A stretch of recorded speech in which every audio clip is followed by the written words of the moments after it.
Assalamu alaikum. My name is Ludovic Bonilla. I am French, non-Muslim, and I am traveling 8 months in India. I am 18 years old. I completed my 12 in June, and so, inshallah, if you agree, I will meet you in private. But now I just would like to ask you about the Jews. Maybe, if I am not wrong, you said that it is written in the Quran that Jews and pagans are the strong enemies of believers, Muslim believers, Muslim. And I would like to know how this verse can favorize peace in humankind when we see the troubles between Palestine and Israel, how some Muslim and some Jews cannot misunderstand this verse, because maybe it can provoke some misinterpretation, or if it's literally that Jews and Muslims have to be enemies.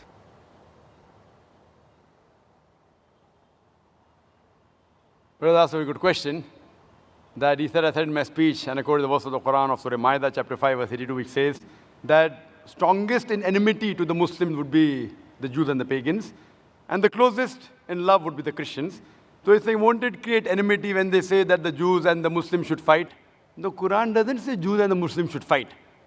The Quran says strongest in enmity to the Muslims, to the believers, will be Jews. It does not say that Muslims should fight with the Jews. It doesn't say that. But it says that the Jews, by nature as a whole, they'll be against Muslims. And I told in my lecture, there are many Jews who accepted Islam. There are many Jews who are good to Muslims. But as a whole, if you take Jews as a whole and the Christians as a whole, the Christians are closer than the Jews as a whole. This is a fact. For example, the Quran says that the Jews are intelligent also. So that's a fact. If they're intelligent, they're intelligent. That doesn't mean that it hides the fact. And the Quran also says that they will be as a whole a staunchest enemy. So this is one of the falsification tests. That today, if you want to prove the Quran wrong, if the Jews get together, all of them, and they decide, let's prove the Quran wrong. At least for 3-4 years, we will be better than the Christians. Let's stop the war of Palestine. You know the Palestinians? The Jews were kicked out by Hitler. Hitler incinerated 6 million Jews. He kicked them out of Germany. The Arabs, the Palestinians, they do ahlan wa sahlan. Come with open arms. After a few years, they are kicked out of the home. Imagine someone gives a traveler his home to live, and the traveler kicks him out of his home, and he's shouting that he has taken my house, and you're calling them terrorists. So what they have to do is, let's get together and solve this problem. Whatever the problem is. Not forever. Few years. 4-5 years only.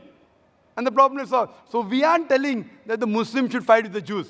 In fact, the Quran says, even if your enemy wants peace, several places, even if they come to fight you, it's mentioned in Surah Anfal, in the battle, if they want peace, give it to them.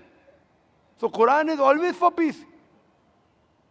Quran is always encouraging them. But if a person does not want peace to prevail, what can we do? Islam is a religion of peace. It wants peace, but it even mentions facts. That means we have to be careful of the Jews. Not that we have to fight them, unless they come and fight with you. That's a different thing. Imagine what's happening in Palestine, what's happening in other parts of the world. So brother, for peace to prevail, you have to follow the guidance of the Quran and live harmoniously rather than be enemies. So Quran doesn't say that Jews should be enemies, but they will be, saying. Hope that answers the question.